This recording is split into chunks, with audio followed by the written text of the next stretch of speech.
আমি ছোট থাকতেই আমার মা মারা যায়। আমাকে মানুষ করার জন্য বাবা আরেকটি বিয়ে করে। আমি ছোট বড় সবাইকে আপনি করে ডাকতাম। আমার একটা সৎ ভাই ছিল। আমার সৎ ভাইয়ের চরিত্র তেমন একটা ভালো ছিল না। একদিন আমার সৎ ভাই আমাকে তার বন্ধুর বাসায় নিয়ে। তাহলে শুনুন আমার বাস্তব জীবনের গল্পটা। আমার নাম টিনা আক্তার, গরিব পরিবারের মেয়ে আমি। বাবা কৃষি কাজ করে। টিনা পড়ালেখায় অনেক ভালো, তাই পড়ানোর আগ্রহটাও বেশি। টিনাকে পড়াতে চাই, তাই তো কষ্ট করে হলেও ভার্সিটিতে ভর্তি হয়েছে। আজই গ্রাম থেকে এসেছে, এসেই এমন এক অবস্থায় পড়েছে টিনা। দেখতে অসম্ভব সুন্দর, অনেক নরম মনে। যখন তখন যাকে তাকে বিশ্বাস করে ফেলে, লেখাপড়া ছাড়া আর কোনো কিছু বুঝে না। গরিব হলেও অনেক আদরের। টিনার সবার চোখের মণি। কিন্তু টিনার বাবার পক্ষে এত টাকা জোগাড় করা কষ্ট হচ্ছিল। কোথায় থেকে এত টাকা আনবে? মেয়েটার বড় ইচ্ছা কলেজে লেখাপড়া করে বড় কিছু হওয়ার, কিন্তু আমার তো নুন আনতে পান্তা ফুরাই। আমার বাবা রাত দিন পরিশ্রম করে আমার লেখাপড়ার খরচ বের করত, কিন্তু বাবার কষ্ট আমার কিছুতেই সহ্য হতো না। আমি বাবাকে বললাম, বাবা, আমার জন্য তোমার এত কষ্ট করতে হবে না। আমি লেখাপড়ার খরচ আমি নিজেই বের করতে পারবো। বাবা বলল, তুই কেমন পারবি বাবা? তুমি কোনো চিন্তা করো না, শুধু আমার প্রতি দোয়া রাখো। আমি ভার্সিটিতে পড়ালেখা করব বাবা, এটা আমার স্বপ্ন। আমার একটা শতভাই ছিল। আমার মা ছোটবেলায় মারা যান, কিন্তু আমার বাবা আরেকটি বিয়ে করেন, কারণ সংসারে রান্নাবাড়া করার মতো কোনো লোক ছিল না, আর তাই বাধ্য হয়ে বাবা বিয়েটা করল। আমার শত মাও আমাকে খুব ভালোবাসেন, নিজের মায়ের মতো আমিও দেখি। কিন্তু আমার একটা শতভাই ছিল, তার নাম জিসান। সে লেখাপড়ায় খুবই কাঁচা। লেখাপড়া না করে সারাদিন আড্ডা মারে বন্ধুদের সাথে। লেখাপড়ার প্রতি তার কোনো আগ্রহ নেই। আমার শত ভাইয়ের কোনো মতলব ভালো না। সে কিছুদিন আগে বন্ধুদের সাথে ঝগড়া করেছে, একটা ছেলেকে মেরেছে। কিন্তু এই ছেলের চিকিৎসার সমস্ত খরচ আমার বাবার বহন করতে হয়েছিল। আমার বাবার কথার অবাধ্য থাকতে সবসময় আমি এত ভালো লেখাপড়া করি, তার প্রশংসা শুনলে তার মাথা নিচু হয়ে যেত। আমার প্রশংসা সে কিছুতেই সহ্য করতে পারত না, কারণ আমি তার শত বোন ছিলাম। নিজের আপন বোন হলে আজ সে খুশি থাকত হয়তো। যাই হোক, আমার সৎ ভাই কিছুদিন পর একটা মেয়েকে পছন্দ করে, তাকে সে বিয়ে করতে চায়, কিন্তু তার তো কোনো কর্ম নেই। বিয়ে করে কিভাবে সংসার চালাবে? বাবা তাকে নিষেধ করেছে যে, তুমি এখন বিয়ে করতে পারবে না, আগে একটা চাকরি করো, তারপর দেখা যাবে। আমার সৎ ভাইটি তখন বাবার সাথে রাগারাগি করল। বলল, ওই মেয়েকে না পেলে সে বাঁচবে না, নিজেও মরে যাবে। আর কত কি বলতে লাগলো। আমার ভাই বাবার সাথে রাগ করে বাড়িতে থেকে চলে গেল। একটা বেসরকারি প্রতিষ্ঠানের চাকরি নিল আমার শত ভাই। এর মধ্যে মেয়েটির বিয়ে হয়ে যায় অন্য জায়গায়, যার জন্য সে চাকরি নিল। তাকেই পেল না। আমি তাকে সান্ত্বনা দিলাম, ভাইজা, আমি তোমাকে এর চেয়ে ভালো মেয়ে আমার ভাইদের জন্য নিয়ে আসব। সে তখন আমায় বলল, আপু, তোরে একটা কথা বলি। আমি বললাম, কি কথা ভাইজা? জিসান বলল, আমি তোর লেখাপড়ার সমস্ত খরচ আমি দিব, আমি তোর স্বপ্ন পূরণ করব। এই কথাটা শুনে আমার ভালো লেগেছিল, কিন্তু হঠাৎ এত মায়া আমার জন্য কেন হলো? তা নিয়ে আমার মনে কৌতূহলের সৃষ্টি হলো। আমি বললাম, ভাইয়া থাক, তোমার কষ্টের টাকা দিয়ে আমার লেখাপড়া করতে হবে না। ভাইয়া তখন বলল, তাহলে তুই আমাকে পর ভাবিস? আমি তার উত্তরে বলেছিলাম, পর ভাববো কেন, তুমি তো আমার ভাইয়া। কিন্তু আমার খুব স্বপ্ন ছিল কলেজে লেখাপড়া করার, আর তাই রাজি হলাম ভাইয়ার কথায়। ভাইয়া বলল, তুমি রাজি হয়েছ, আমার টাকায় লেখাপড়া করবে। তবে আপু, আমার একটা কথা তোমার শুনতে হবে। আমি বললাম, কি কথা শুনতে হবে? তখন সে বলল, পরে বলবো, তবে আমি যা বলি তাই তোমার শুনতে হবে আপু।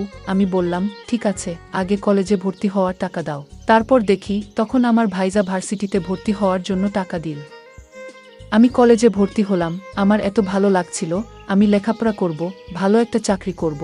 আমি ভার্সিটিতে যেদিন প্রথম পা রাখলাম, আমি এত বড় ভার্সিটি দেখে অবাক হয়ে তাকিয়ে দেখছে আর ভাবছে, এত বড় ভার্সিটিতে পড়ব আমি। চারপাশে দেখছে আর খুশি মনে হাঁটছে। কত ছাত্রছাত্রী ঘুরে বেড়াচ্ছে। আশেপাশে বড় বড় বিল্ডিং, রাস্তা দিয়ে হেঁটে যাচ্ছে আর স্বপ্নের রাজ্যের কথা ভেবে চলেছে। একটু পর পর চোখের চশমাটা ঠিক করছে। এটা তিনার একটা অভ্যাস। ধরতে গেলে তিনার ইচ্ছে ছিল এমন বড় ভার্সিটিতে লেখাপড়া করা। আজ তা পূরণ হতে যাচ্ছে, ভাবতেই খুশি লাগছে। হঠাৎ কারো সাথে ঠাস করে ধাক্কা খেয়ে নিচে পড়ে গেলাম। স্বপ্নের কথা ভাবতে ভাবতে একটু বেশি অন্যমনস্ক হয়ে গেছিলাম। নিচে পড়ে উপরে তাকাতেও পারলাম না। তার আগেই কেউ ঝড়ের গতিতে আমাকে উঠিয়ে ঠাস করে চট বসিয়ে দিল। আমি অবাক হয়ে সামনের মানুষটার দিকে তাকিয়ে আছি। একটা মেয়েকে দেখলাম। তাকে দেখে মনে হলো কোনো বড় লোক ঘরের মেয়ে। সে আমাকে বলল, তোর তো সাহস কম না, আমাকে ধাক্কা দিস? আমাকে আরও কয়েকটা ছেলে মেয়ে ছুটে এলো মেয়েটার কাছে। সুরমা, কি হয়েছে রে? এই মেয়েটার জন্য আমি পড়ে গেছিলাম, ওর সাহস কি করে হলো আমাকে ধাক্কা দেওয়ায়? কে এই মেয়ে? নতুন মনে হচ্ছে? এই মেয়ে কখন ভার্সিটিতে ভর্তি হলো? সুরমার বন্ধুরা বলল, দাদা, এই মেয়ে নতুন হলে তো ওকে দেখে ছাড়ব না। সুরমার বন্ধু রামিম বলল, ঠিক বলেছিস, সুরমার শাস্তিটা ও হয়ে যাবে, কিন্তু রাহুল তো এখনো আসে নাই, ওকে ছাড়াই কি করবি? ও আসলে হবে না। এর আগেই মেয়েটাকে ধাক্কা মেরে ফেলে দেওয়ার শাস্তি দিতে হবে। আমি ওদের কথার কোনো কিছু বুঝতে পারছি না, কি বলছে ওর মাথায় ঢুকছে না। আমি ভাবছি, আমাকে কেন মারল? আমি কি ইচ্ছে করে ধাক্কা দিয়েছি? অনেক কষ্ট লাগছে, কিন্তু কিছু বলতে পারছি না, চুপ করে আছি। এই যে মেয়ে, তোমার নাম কি? একটু ভয় পেয়ে বললাম, আমি টিনা। একটু দেখে চলতে পারলে না? এখন তো ওরা তোমাকে প্রতিশোধ নিবে। তুমি দেখে চললে এমন হতো না। আমি কথাগুলো ভাবছিলাম, হঠাৎ ওই ছেলে এসে বলল, ওই মেয়েরা সবাই আমার দিকে আসছে দেখে, আবার তাদের কাছে চলে গেল, এত জোরে থাপ্পড় দিয়েছে, আবার আমাকে মারবে কেন? সবাই আমার কাছে এসে নাম কি, বাড়ি কোথায়, কি পড়ি, সব জিজ্ঞেস করতে লাগল। তারপর আমাকে গান গাইতে বলল। আমি গান পারি না বলাতে আমাকে কানে ধরিয়ে রেখেছে। এদিকে সিয়াম আজ একটু দেরি করে ভার্সিটিতে এসেছে। এসেই দেখে সবাই ভিড় করে দাঁড়িয়ে আছে। সিয়াম আসার সাথে সাথে সবাই ভিড় কমিয়ে চলে গেল, আর সব মেয়েরা হা করে তাকিয়ে আছে, কারণ সিয়াম হচ্ছে ভার্সিটির সবার সিনিয়র। সব মেয়েরা জয়ের দিকে হা করে তাকিয়ে আছে। সিয়াম গাড়ি থেকে নেমে ওর ফ্রেন্ডদের দিকে যেতে লাগল। এখানে কি হয়েছে? এত ভিড় জমাচ্ছে কেন? আমাকে তখন ছেলেটি জিজ্ঞেস করল, তুমি কে? আর তুমি আমার বান্ধবীকে ধাক্কা মেরে ফেলে দিলে কেন? আমি তাকে বললাম, দেখুন, আমি না দেখে তার সাথে ধাক্কা লেগে গেছে, আর এর শাস্তি হিসেবে আমাকে চড় মারলেন। তাও কি তাদের আমাকে প্রতিশোধ নেওয়ার বাকি আছে? তখন হঠাৎ লক্ষ্য করলাম আমার ভাই আসছে কলেজের দিকে। আমি মনের ভেতর খুব সাহস পাচ্ছি, ভাইয়া যখন আসছে, তাহলে ওদের হাত থেকে আমার ভাইজা আমাকে রক্ষা করবে। কিন্তু আমার ভাইয়ার রূপ দেখে আমি অবাক হয়ে গেলাম। আমার ভাইজা বলল, সিয়াম আমার বন্ধু, আর বন্ধুর বান্ধবীকে তুমি ধাক্কা দিয়ে মাটিতে ফেলে দেওয়ার কারণে তোমার অনেক শাস্তির বাকি আছে। আমি ভাইয়াকে বললাম, ভাইজা, আমি তোমার বোন, তুমি ওদের পক্ষে কথা বলছো। ভাইজা তখন বলল, চুপ, কে তোর ভাই? আমি কারো ভাই না। ওর বান্ধবীকে মারার জন্য আজ তোর রেহাই নেই। তোর কত বড় সাহস, তুই আমার বন্ধুর বান্ধবীকে মারলি? এর জন্য তোর মাসুল দিতে হবে। আমার চোখের পানি কিছুতেই আটকাতে পারলাম না। মনে মনে ভাবলাম, আজ যদি সে আমার মায়ের পেটের আপন ভাই হতো, তাহলে কখনো ওদের পক্ষ নিয়ে কথা বলতো না। নিজের বোনের জন্য জীবন দিয়ে দিত, তাও বোনকে বিপদে ফেলে চলে যেত না। আসলে পর কখনো আপন হয় না, হতে পারে সে আমার সৎ ভাই এরকম আচরণই করে। আমি তখন কান্না করতে লাগলাম।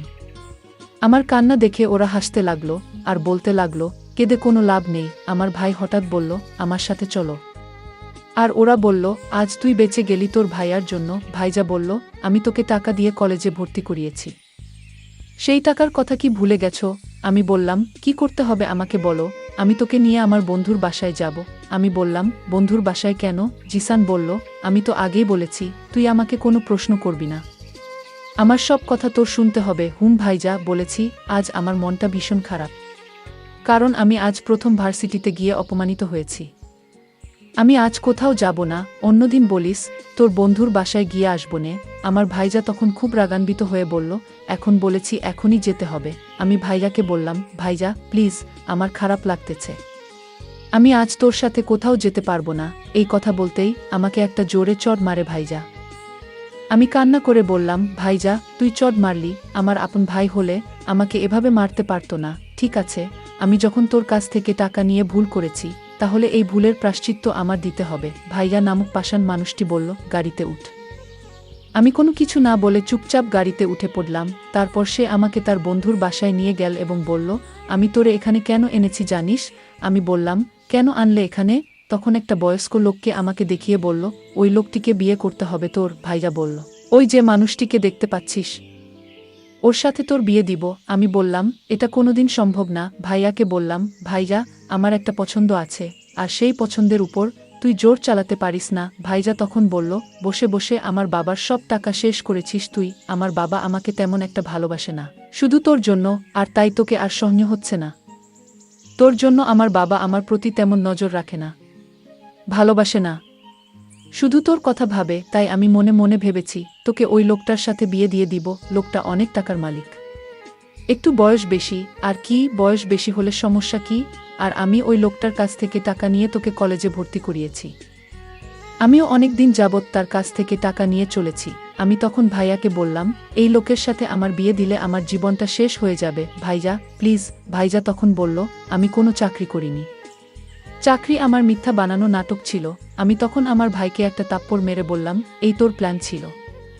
আমি কোনোমতে এখান থেকে পালিয়ে আসলাম, বাবার কাছে কান্না করে সব বলে দিলাম। বাবা তখন আমায় সান্ত্বনা দিয়ে বলল, আজ তোর মা বেঁচে থাকলে এমনটা হতো না। তোর ভাই টাকার কাছে বিক্রি হয়ে গিয়েছে। যে ভাই টাকার লোভে পড়ে নিজের বোনকে একটা বয়স্ক লোকের সাথে বিয়ে দিতে চায়, সে তো ভাই না। তোর ভাই নিজের স্বার্থের জন্য তোকে কলেজে ভর্তি করলো। ও দিন দিন আরও অভদ্র হয়ে যাচ্ছে। আমি বাবাকে বললাম, বাবা, তুমি ওকে এখন কিছু বলো না। ওকে ভালো করার দায়িত্বটা আমার হাতে তুলে দাও। ওকে কিভাবে ভালো করতে হবে তা আমার জানা আছে। আজ যদি আমি ওর আপন বোন হতাম, তাহলে আমার সাথে এই নাটকটা করতে পারত না। বন্ধুরা, সময়ের স্বল্পতার কারণে আজকের গল্পটি শেষ করতে পারিনি। এই জন্য সবার কাছে আন্তরিকভাবে দুঃখিত। এর পরের পার্ট আগামীকাল আপলোড দেওয়া হবে। সেই পর্যন্ত সবাই ভালো থাকবেন। ধন্যবাদ।